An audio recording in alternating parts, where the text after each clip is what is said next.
Una refinería de petróleo es un complejo industrial que se dedica a purificar y transformar el crudo en otras formas de diversa utilidad y precio, como pueden ser el diésel, queroseno, gasolina, asfalto, gas licuado, aceites, grasas, etileno y propileno, entre muchos otros. Entre las mayores potencias refinadoras del mundo se encuentran algunas de las naciones más acaudaladas del globo. En ese orden son Estados Unidos, China, Japón, India, Corea del Sur, Italia, Arabia Saudita, Alemania y Canadá. En esta lista hay muchos países que son los mayores productores de petróleo del mundo, pero sorprende ver algunos países que o producen muy poco petróleo o de plano no tienen ni una sola gota de petróleo en su territorio. Y es que, tomando en cuenta el costo de producción y de venta, las refinerías son un excelente negocio, extremadamente redituable.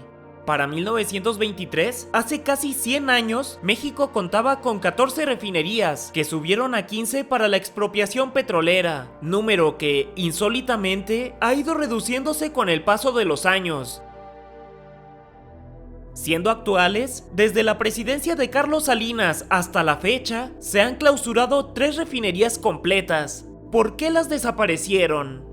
La primera refinería en irse fue la 18 de marzo, que solía ubicarse en el noroeste de la capital mexicana y producía 100,000 barriles derivados del petróleo al día, siendo para entonces la mayor de todo el país. Esta refinería honraba el día de la expropiación petrolera, ocurrida el 18 de marzo de 1938. Es por eso que resulta más extraño que fuera precisamente un 18 de marzo, pero de 1991, cuando el entonces presidente de la República, Carlos Salinas, ordenara su clausura definitiva, pues incumplía con la normativa que indicaba que debía encontrarse al menos a 500 metros de instalaciones civiles. Lo cierto es que esta refinería sí cumplió en su época esta normativa, pero la mancha urbana la alcanzó y la rodeó. Algo verdaderamente justo hubiera sido averiguar a quién pertenecían los terrenos circundantes y quién y por qué le permitió construir casas habitación tan cerca de la refinería. El cierre tuvo un costo de $500 millones para la época, que equivaldrían a más de 10,200 millones de pesos al día de hoy, y dejó sin empleo a miles de obreros que supuestamente serían reubicados.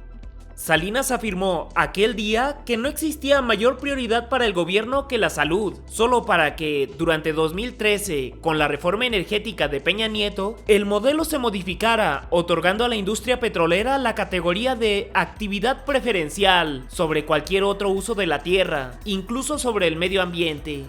El predio estuvo en abandono hasta el sexenio de Felipe Calderón, cuando se creó ahí el Parque Bicentenario. En 1955 entró en servicio una nueva refinería en Reynosa, Tamaulipas, que llegó a procesar 20,500 barriles diarios de petróleo. A medida que la ciudad fronteriza fue creciendo, absorbió la refinería en su interior, aunque al igual que el caso anterior, nadie supo quién permitió que esto sucediera, pasando por alto las medidas sanitarias. Fue Carlos Salinas quien también planteó su clausura, aunque esto no sucedería hasta el año 2004, cuando su producción fue trasladada a la refinería de Cadereyta, dejando el espacio en abandono. Y aunque se había pensado construir un área verde llamada Parque Refinería, este proyecto se sepultó oficialmente a finales del 2021.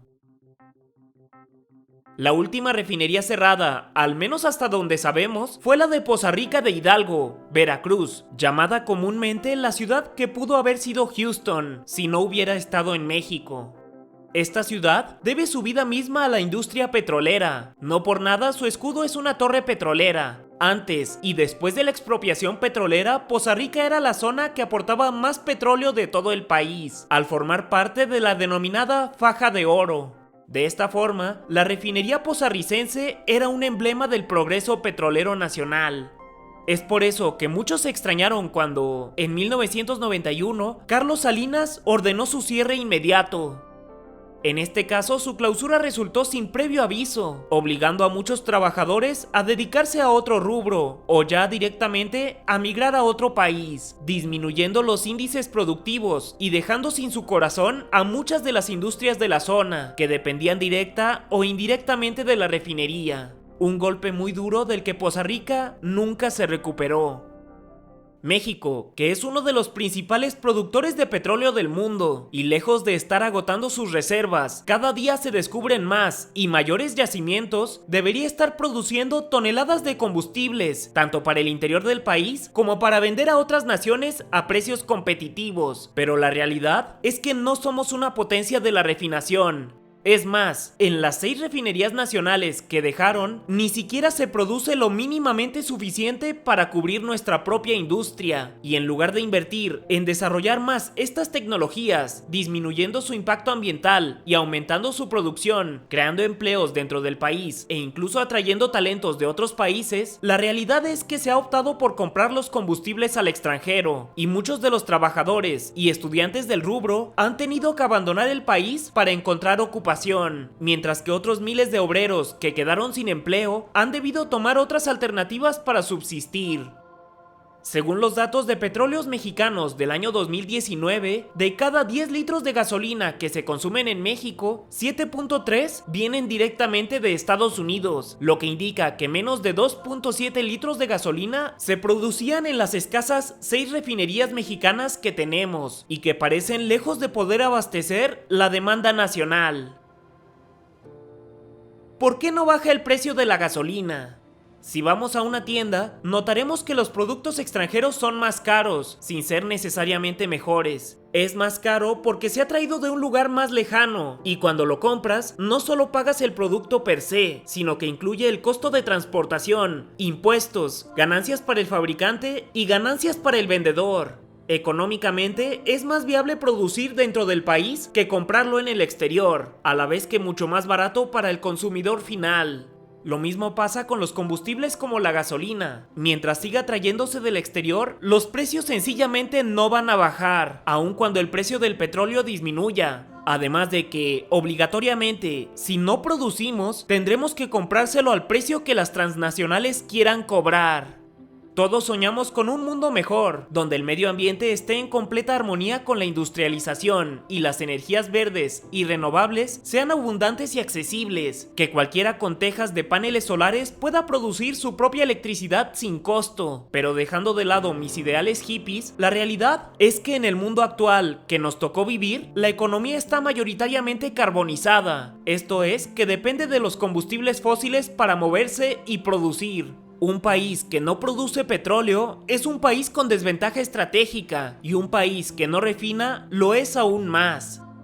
Resulta extraño que los cierres de las refinerías mexicanas vinieran justo en el contexto de la firma del Tratado de Libre Comercio de América del Norte, cuando a México, supuestamente, se le dio la bienvenida al primer mundo, y contrario al resto de países que sí pertenecen a esta categoría, parece que la pobreza y el desempleo generalizado han aumentado desde entonces, mientras que la vida es más cara y de menor calidad para la gran mayoría. No obstante, existe la posibilidad de que se trate de una mera casualidad, si es que en el mundo de la geopolítica las casualidades existen. La última opinión la tienes tú, así que, ¿qué piensas al respecto? Para Main Watchers, yo soy Snooty Aaron y tenemos una cita todos los martes, jueves y domingos a las 8 p.m. en este canal, así que no lo olvides, suscríbete y activa la campanita. En esta sección donde pocos llegan, encontrarás todas las fuentes, créditos y referencias, por si gustas checar alguno.